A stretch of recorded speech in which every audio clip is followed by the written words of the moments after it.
The skies above Seoul darkened as the massive ships entered Earth's atmosphere. Dr. Kim Joo, lead scientist of Earth's Defense Initiative, stared at her screens in disbelief. After decades of rebuilding from climate catastrophes, humanity had finally united under one government in 2150. Now, they faced something unprecedented. "They're hailing us," said Park Hyun-woo, her second-in-command. The alien coalition calling itself the Hegemony delivered its message with cold precision. Earth would surrender as a resource planet or face complete destruction. President Lee Do-young called an emergency meeting. "What options do we have?" he asked the gathered leaders. Kim Joo stood. "We activate Aegis," she said, referring to the orbital defense system developed in secret for decades. When the Hegemony's first attack wave approached, expecting no resistance, humanity's response was swift. Orbital platforms fired, destroying several alien vessels. The message was clear: Earth would not bow. "They'll be back," Han-woo warned as they watched the remaining ships retreat. Joo-woo nodded. "And we'll be ready." The world changed that day.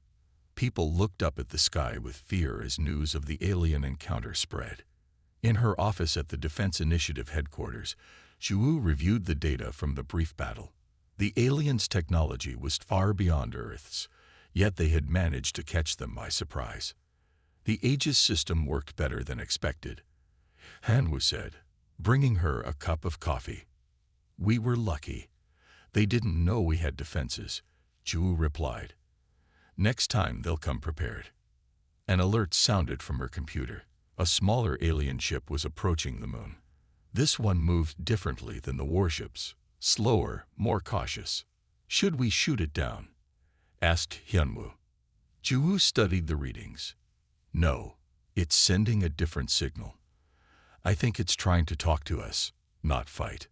President Lee approved a controlled meeting. The alien ship landed at a remote military base in the mountains outside Seoul. Joo and a small team of scientists and soldiers waited as the ship's door opened. The alien that stepped out looked nothing like humans expected. It stood on 4 legs with 2 smaller arms folded against its chest. Its skin shimmered with blue and green patterns that seemed to move. Most surprising was its face, 3 eyes arranged in a triangle above what looked like breathing holes. "I am Nak," it said through a translation device. "I speak for the resistance." Later, in a secure room, Nak explained that the Hegemony was not one alien race, but thousands of conquered species forced to serve under the rule of the dominants. Many worlds had been stripped of resources, their people enslaved.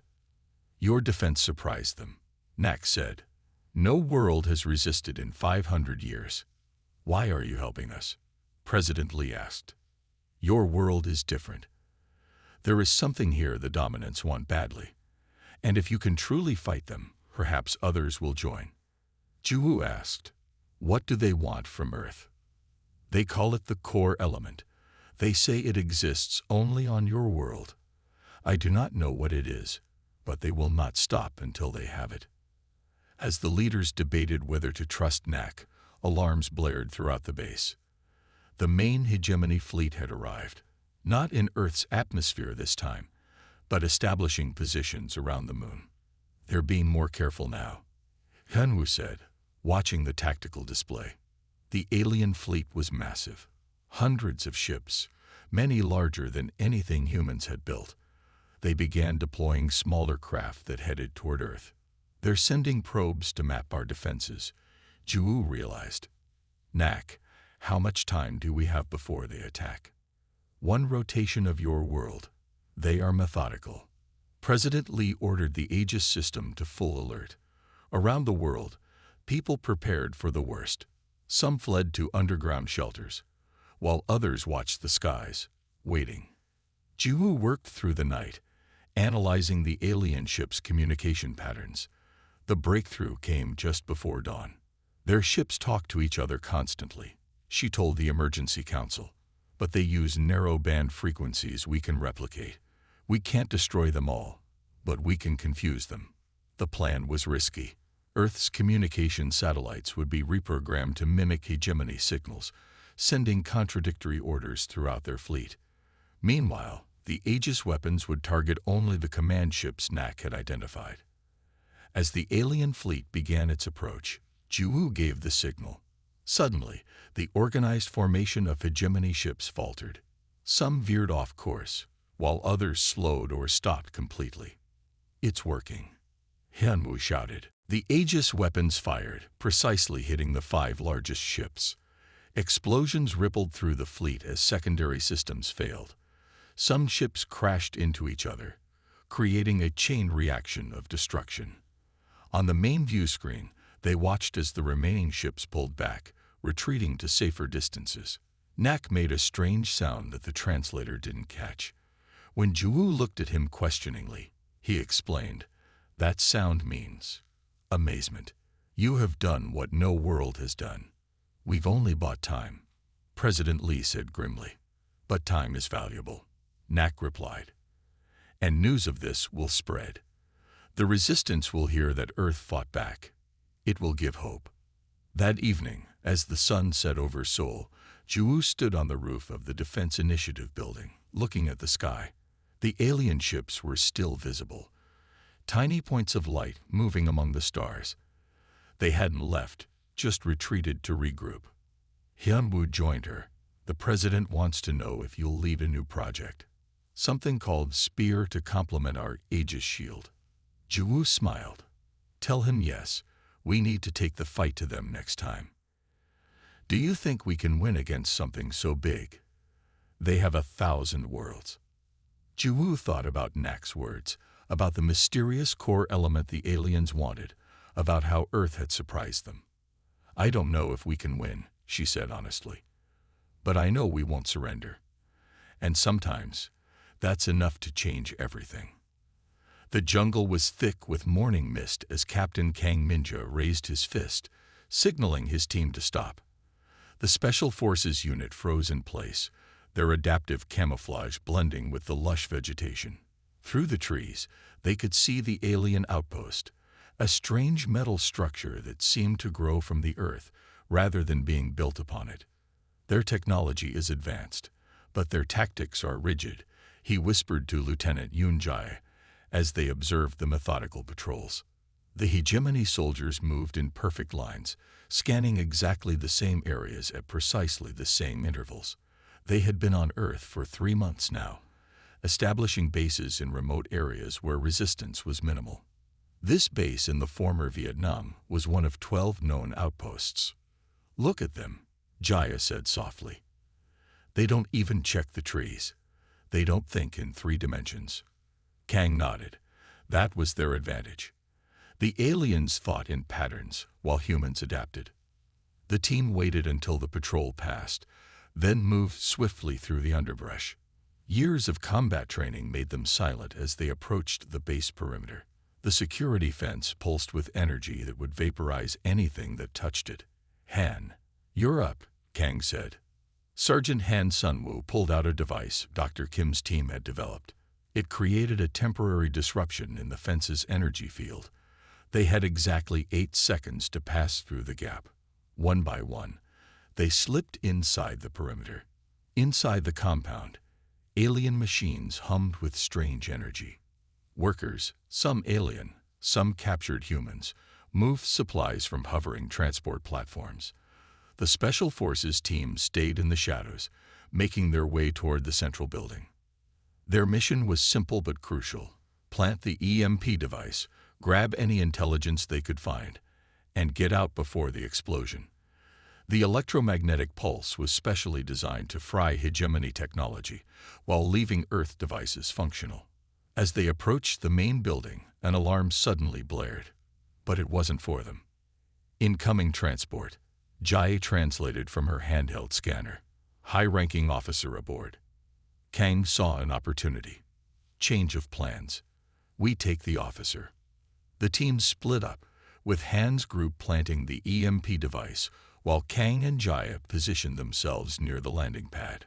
The alien ship descended gracefully, touching down without a sound. The door opened, and out stepped a tall figure in ornate armor. "That's a command cast," Jaya whispered. "We've never captured one alive." When the officer moved away from the guards, Kang gave the signal. The EMP detonated, and every hegemony device in the compound went dead. In the confusion, Kang's team struck. They neutralized the guards with tranquilizer rounds and grabbed the officer. "Time to disappear," Kang ordered. They retreated into the jungle as chaos erupted behind them. By the time reinforcements arrived, the humans were gone without a trace, taking with them not only the command-cased officer, but also a cache of alien communication devices. At Earth Defense Headquarters in Seoul, Dr. Kim Ji-woo examined the captured technology with growing excitement. The neural interfaces that controlled hegemony weapons and ships were unlike anything humans had developed. "Try it again," she told her assistant. The scientist placed the neural headset on a volunteer. Like before, nothing happened. The device rejected the human user. "Now with the modifications," Dr. Kim said. After adjusting several settings, they tried again. This time, the interface lit up, connecting with the human's brain patterns. "It's working," the volunteer exclaimed. "I can feel the system responding." Later that day, Dr. Kim explained her findings to President Lee in the secure bunker beneath the Capitol. "Their neural interfaces reject human operators," she said, "but we found we can modify them using our unique brainwave patterns. Something about human neurophysiology is different." President Lee leaned forward. "Different how?" "Humans have neural plasticity unlike anything the hegemony has encountered. Their species are specialized, bred for specific tasks, but humans can adapt, can learn almost anything. Our brains form new connections constantly." "Can we use this?" Dr. Kim smiled. "We already are. Captain Kang's team has begun training with modified hegemony weapons, and we're working on accessing their ship control systems." The captured command-cased officer had provided valuable information as well. The hegemony wasn't as united as they pretended to be. Many subjugated species served only out of fear. This intelligence proved crucial when, 2 weeks later, a small ship landed secretly near Busan. Inside were representatives from 3 alien species, the first allies in what would become a galactic resistance. Captain Kang was assigned to meet them, along with Dr. Kim. The aliens were strikingly different from the hegemony forces they had encountered. One was small and insect-like, another was a floating mass of tentacles, and the third looked almost human except for its gray skin and large eyes. The human-like alien spoke first. "I am Toll of the Novan people. We have been slaves to the hegemony for 12 generations. We come seeking the world that fights back." Dr. Kim stepped forward. "We are Earth, and yes, we fight." Toll explained that news of Earth's resistance had spread quietly through the conquered worlds. The hegemony had tried to suppress the information, but couldn't completely contain it. Hope was spreading. "Others will come," Toll said. "Not many at first. The hegemony's grip is strong, but you have shown it is possible to resist." In the following weeks, Captain Kang established a training program, teaching resistance fighters from various species human guerrilla tactics. In return, the aliens shared knowledge of hegemony weaknesses and technologies. Dr. Kim worked with Toll to develop better interfaces for the captured technology. They discovered that when modified properly, humans could use hegemony weapons more effectively than their original users. One evening, as they watched the sunset over the ocean, Kang asked Dr. Kim, "Do you think we really have a chance? They control 1,000 worlds." Dr. Kim looked at the stars beginning to appear in the darkening sky. "A month ago, I would have said no, but now." She gestured to where their alien allies were helping load supplies. "We're not alone anymore. And every day, we learn more, adapt more." "The hegemony has never faced an enemy like us," Kang agreed. "Exactly. They expect us to either surrender or fight conventionally. They don't understand that humans have been fighting each other for thousands of years. We're very good at war, especially against stronger enemies." As they spoke, a message came through from one of the resistance outposts. Another hegemony base had been captured, this time in the mountains of South America.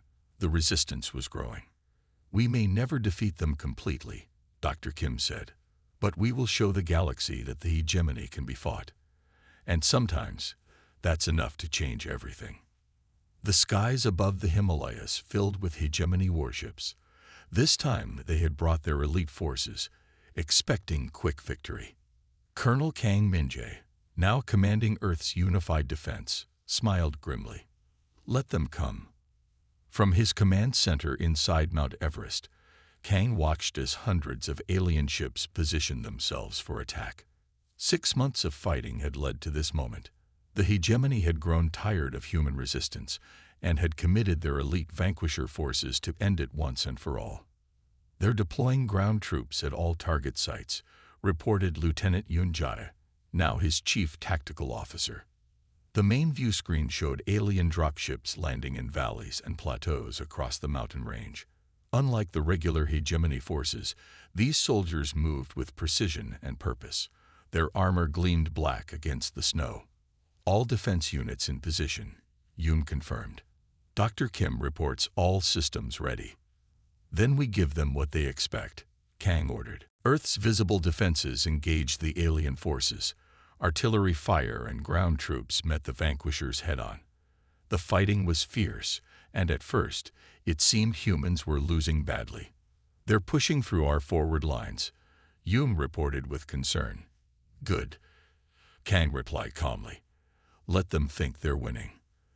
The strategy was working. The alien forces pressed forward, following the retreating human armies deeper into the mountains. What they didn't know was that every step took them further into a trap. When the vanquishers reached the narrow valleys, Kang gave the signal. Hidden bunkers opened in the mountainsides, revealing weapons the aliens had never seen before, hybrid technology that combined hegemony principles with human innovation.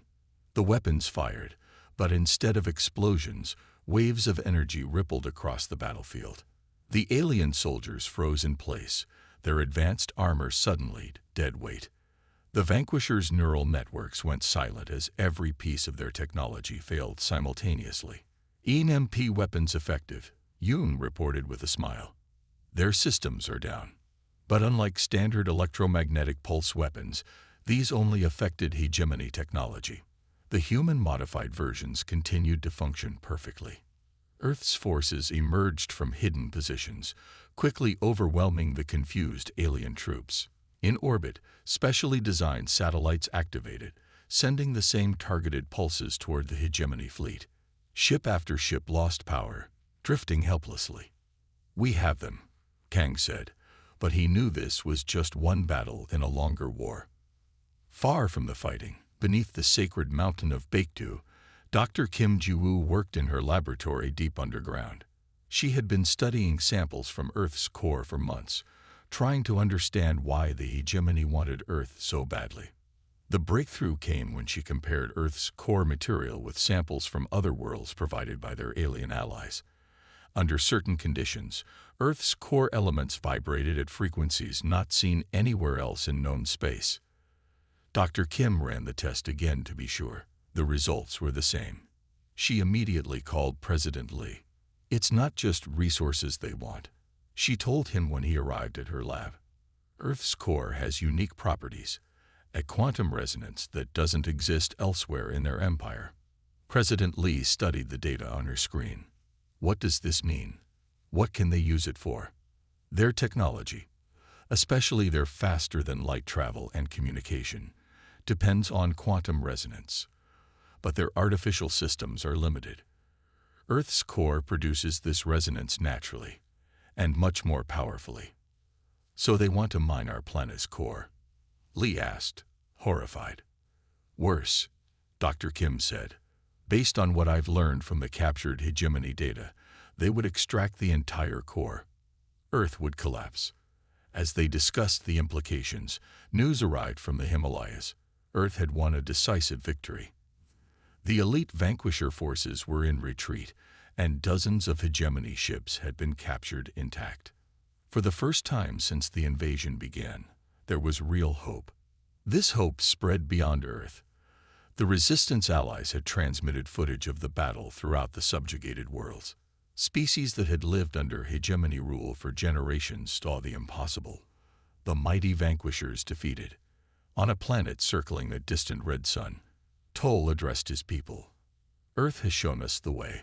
The hegemony can be fought. They can be beaten. The Novan Rebellion began that night.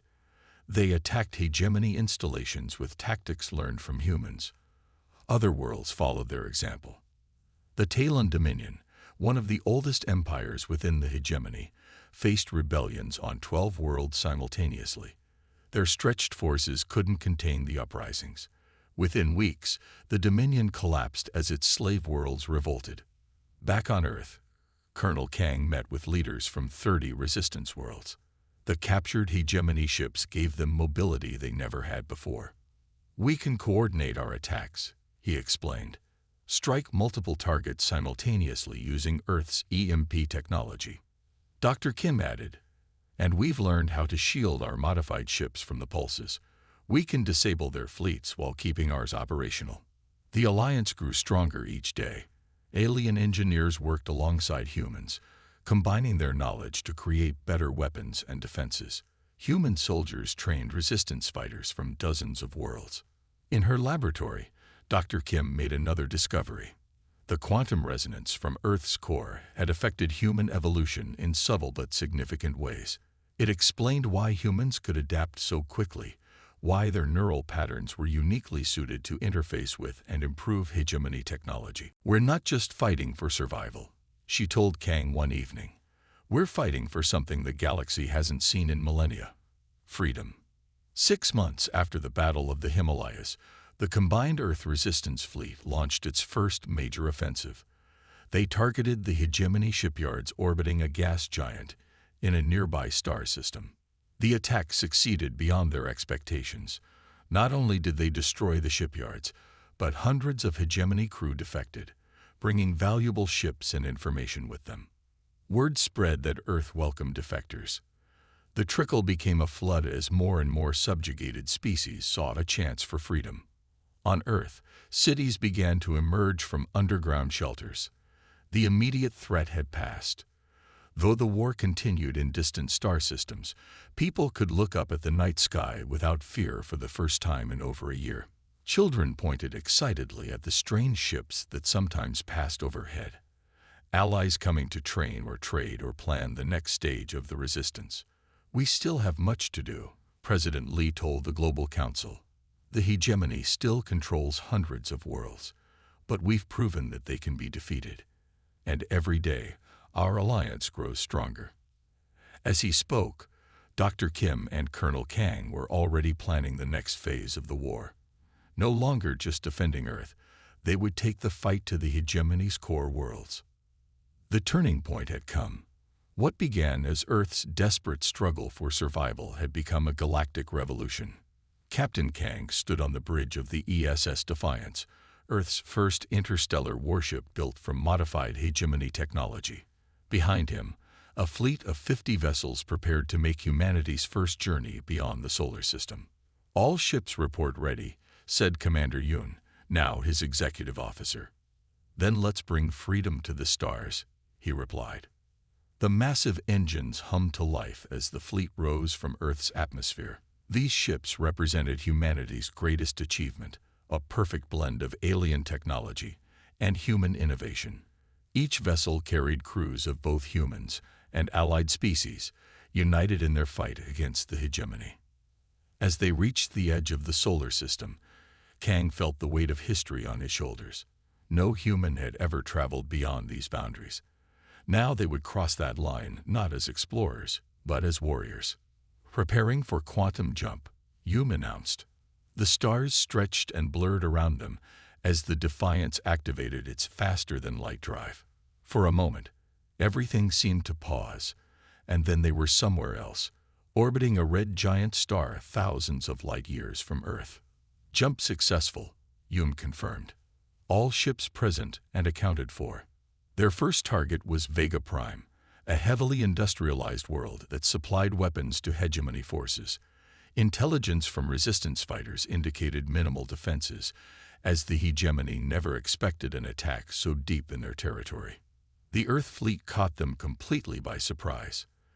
The Defiance led the assault, targeting orbital defense platforms with precision strikes.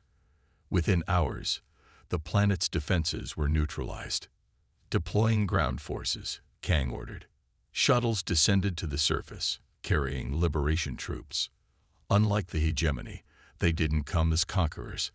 They targeted only military installations, avoiding civilian areas. When they freed the worker camps, thousands of slaves from dozens of species joined their cause.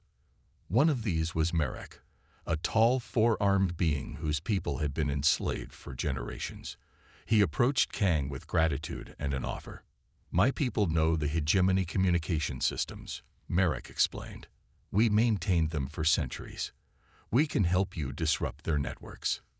This information proved invaluable. When combined with Dr. Kim's research, it led to a breakthrough. Back on Earth, Dr. Kim's team worked tirelessly in their laboratory beneath Mount Baekdu.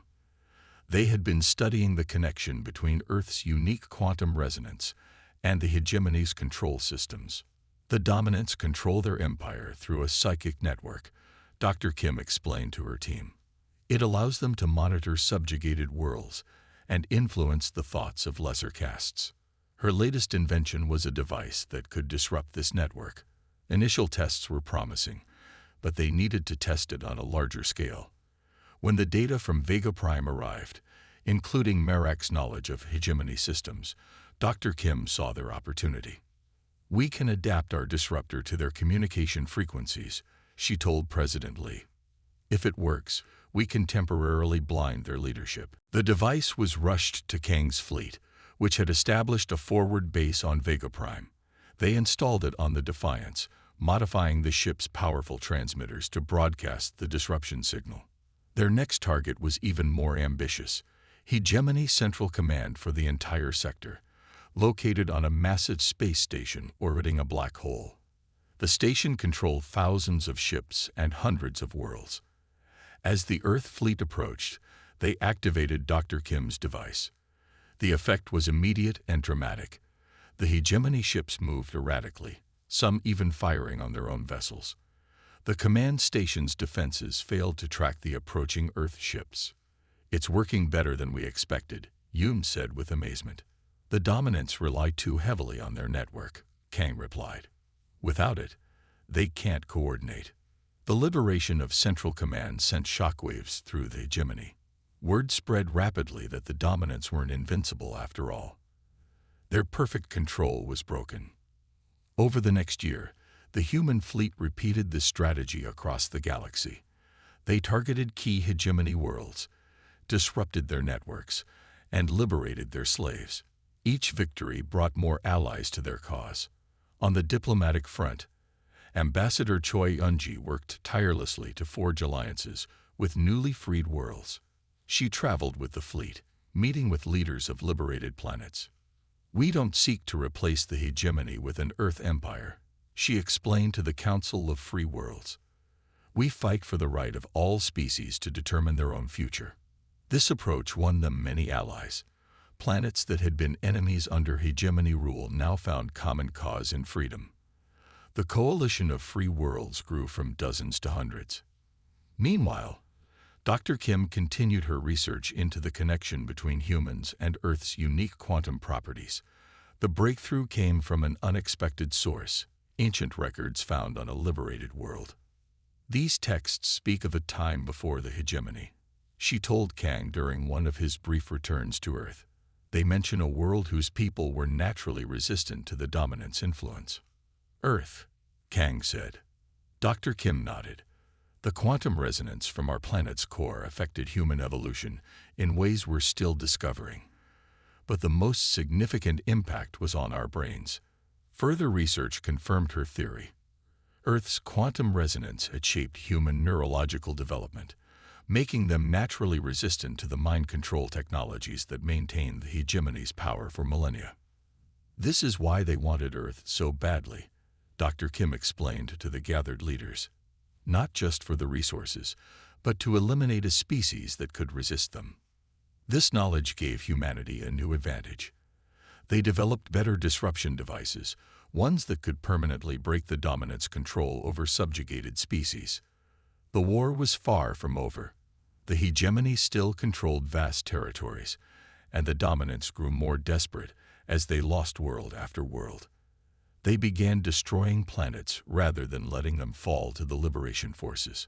On the bridge of the Defiance, now the flagship of a fleet of hundreds of ships from dozens of worlds, Captain Kang received news of these atrocities. "They've destroyed 3 worlds in the Orion sector," Yoon reported grimly. "Billions dead." Kang's determination hardened. "Then we move up our timetable. Contact all Allied fleets. We're taking the fight directly to their homeworld." It would be the most ambitious operation yet, striking at the heart of the dominant's power, the world they had kept secret for thousands of years. As the combined fleet prepared for this final push, Kang sent a message to Earth. "We've come further than anyone thought possible," he wrote to Dr. Kim.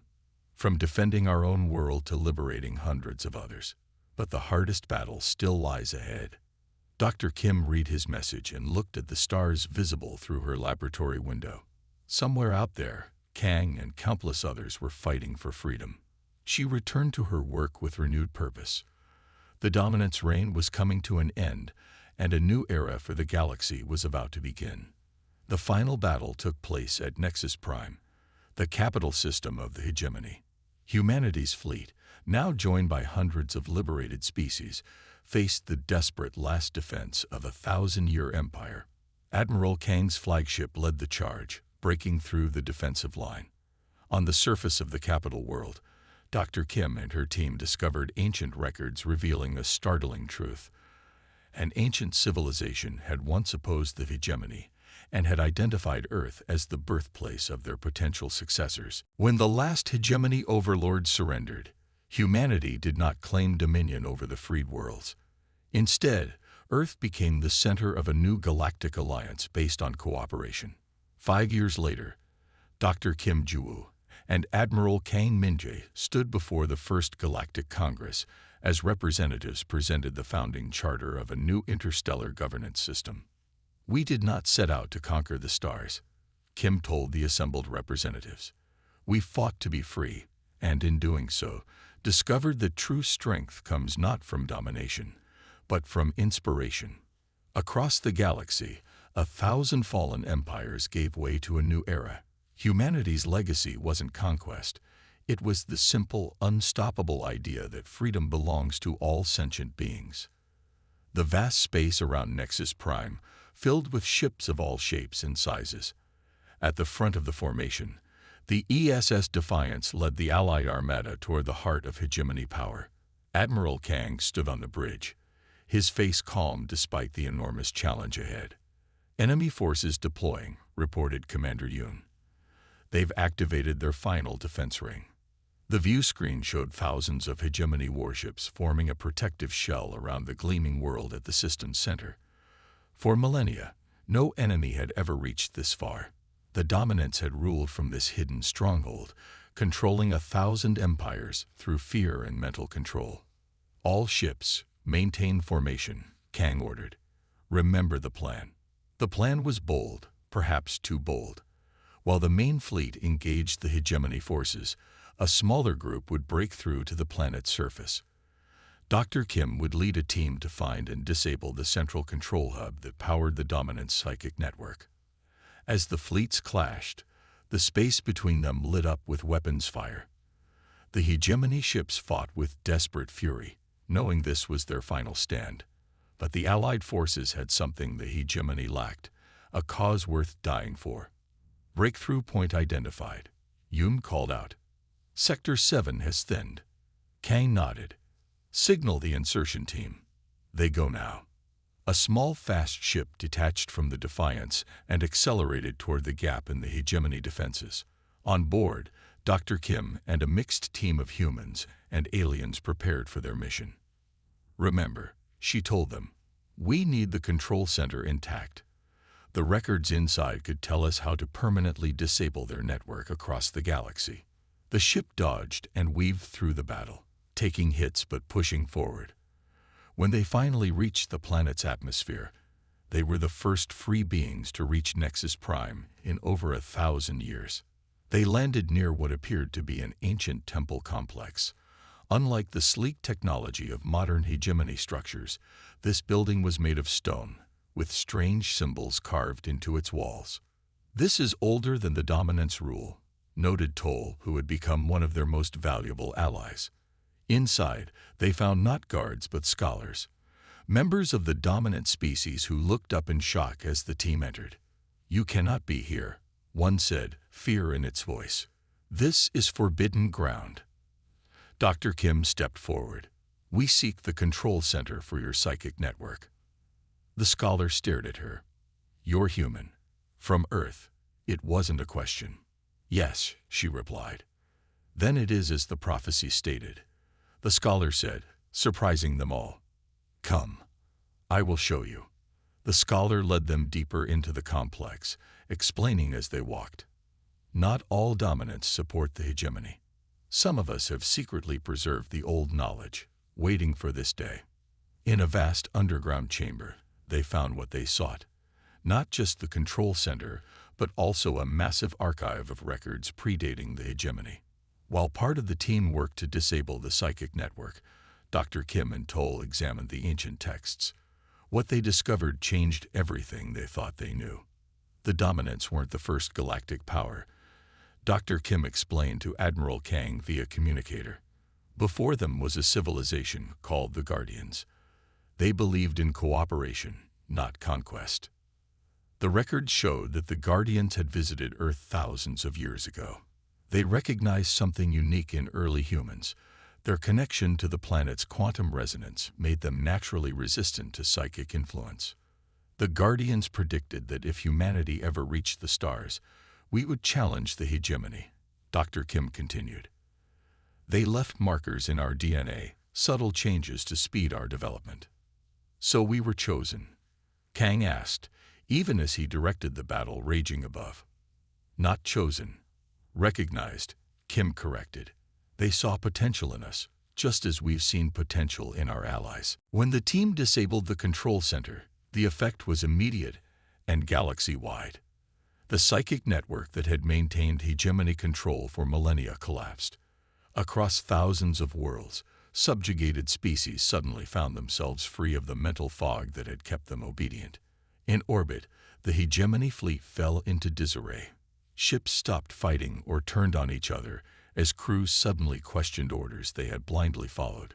3 days later, the supreme dominant, ruler of the hegemony for 700 years, surrendered unconditionally to Admiral Kang on the bridge of the Defiance. "Your victory is complete," the ancient being said. "What will you do with our worlds now?" Kang's answer surprised him.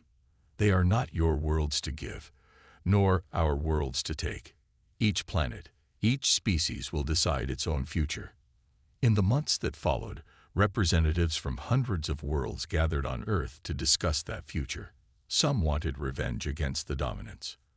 Others feared chaos without the structure the hegemony had provided, even if that structure was oppressive. Dr. Kim proposed a solution based on what they had learned from the Guardian records. A cooperative alliance where all species had equal voice, where differences were celebrated rather than suppressed. 5 years passed. The wounds of war began to heal. The galaxy entered a new age of exploration and cooperation. In a grand hall built specifically for the occasion, the first Galactic Congress convened on Earth. Representatives from over 1,000 worlds, including reformed dominants, gathered to sign the founding charter of a new interstellar governance system. Dr. Kim Ju-woo and Admiral Kang Min-jae, now symbols of the revolution that had freed the galaxy, stood before the assembly. "We did not set out to conquer the stars," Kim told the assembled representatives. "We fought to be free, and in doing so, discovered that true strength comes not from domination, but from inspiration." The charter established principles of self-determination, mutual aid, and peaceful resolution of conflicts. It wasn't perfect. Nothing created by imperfect beings could be. But it was a beginning. Later that evening, Kang and Kim stood on a balcony overlooking Seoul. The city had been rebuilt after the war, more beautiful than before. Above them, the night sky was filled with the lights of visiting ships from across the galaxy. "Did you ever imagine this?" Kim asked, looking up at the stars. "When we first fought back against the hegemony ships." Kang shook his head. "I just wanted Earth to survive. I never dreamed we would change the galaxy. Yet here we are," she said.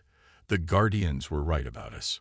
Not just about humans," Kang corrected, watching ships from a dozen worlds landing at the nearby spaceport. "About what happens when beings are allowed to choose their own path."